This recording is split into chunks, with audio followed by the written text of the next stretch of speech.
Good afternoon. This is All Angles. We start this hour with this story. Some exciting news for cane growers.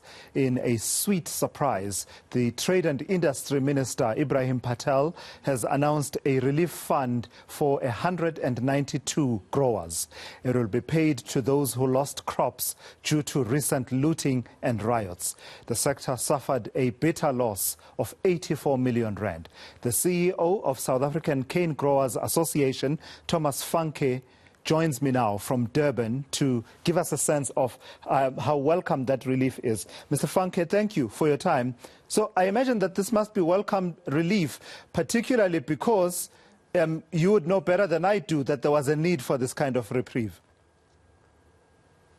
Yes, good afternoon. Absolutely. We've been working very hard behind the scenes since the unrest to try and secure any form of relief for the growers that suffered arson attacks on their farms. We had a number of growers that had suffered during the arson or the unrest attacks during July.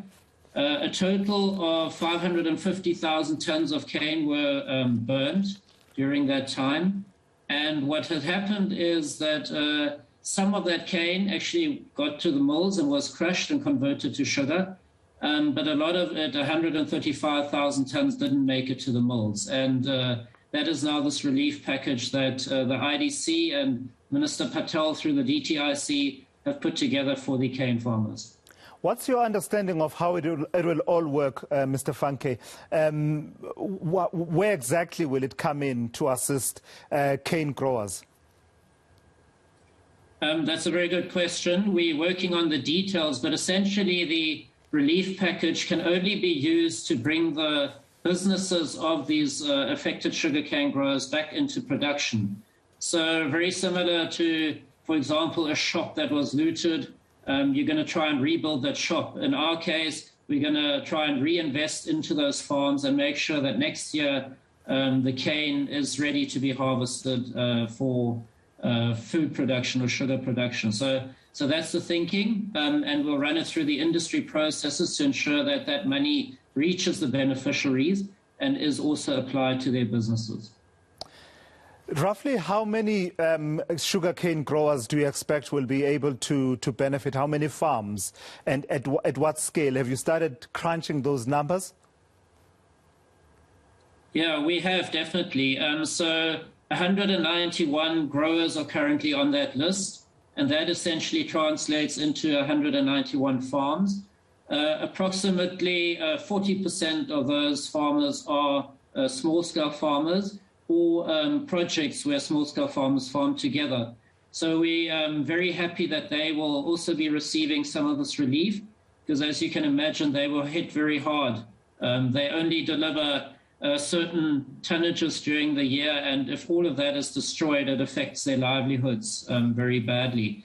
We also have a number of land reform projects and growers that are part of the 191, and we're also relieved that they will be receiving some of the relief funding. So, yeah, we're very positive. We're very grateful to Minister Patel and his hard work with his team and the IDC to coming to the party.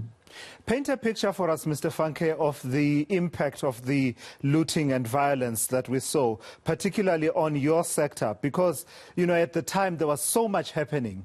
We tended to focus where the flames were you know, burning and you know, particularly where there was a lot of activity around the retail sector and malls and shops, etc. But we sort of highlighted what was happening with a few sugarcane farms, but didn't really focus on it. What was the impact, and is it likely to be something that's short-term and you can easily work over and get over it, or are we likely to see some medium to longer-term impact on the sector? Yeah, thank you for that. The answer in short is that the growers were badly affected. So we were running a crisis desk during the unrest and after the unrest to track what the impact was and who was being attacked, how many tons and hectares were being set alight during this time. And the growers put themselves together into little groups with their communities to try and fend off these attacks. And successfully, I think to a certain extent, they were successful with minimizing the damage. They also put themselves together in protecting the milling infrastructure, so the sugarcane mills, because if they were burnt to the ground, it would be very hard to have them rebuilt. So I think it was an all-out effort to try and minimize the damage at the time. Luckily, sugarcane regrows on an annual basis. So hopefully next year, this time, that sugarcane that was destroyed during the arson attacks will be harvested and will be converted into money for the farmers. So that's the good thing about agriculture, that, you know, unlike a store, the sugarcane will grow again. We Sure. do about 9 cycles, and that then, yeah, so next year we'll have some sugarcane coming from those fields.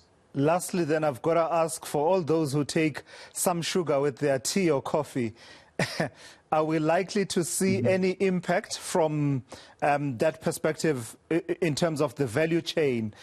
Could we face a situation where the supply of sugar is at the very least under strain and at worst shortages?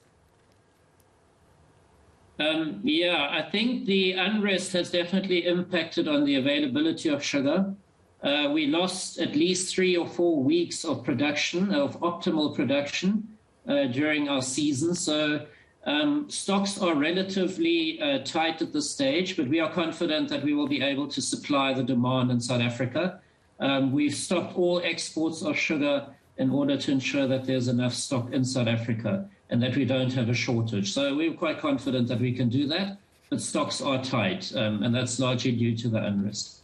All right, I've got to thank you for that. Thomas Funke is the CEO of the South African Cane Growers Association. Sweet news there. If you are someone who takes sugar with your tea or coffee, you will not, despite the pressure on the supply side, the association is pretty confident that they'll be able to continue to supply enough sugar to the South African market.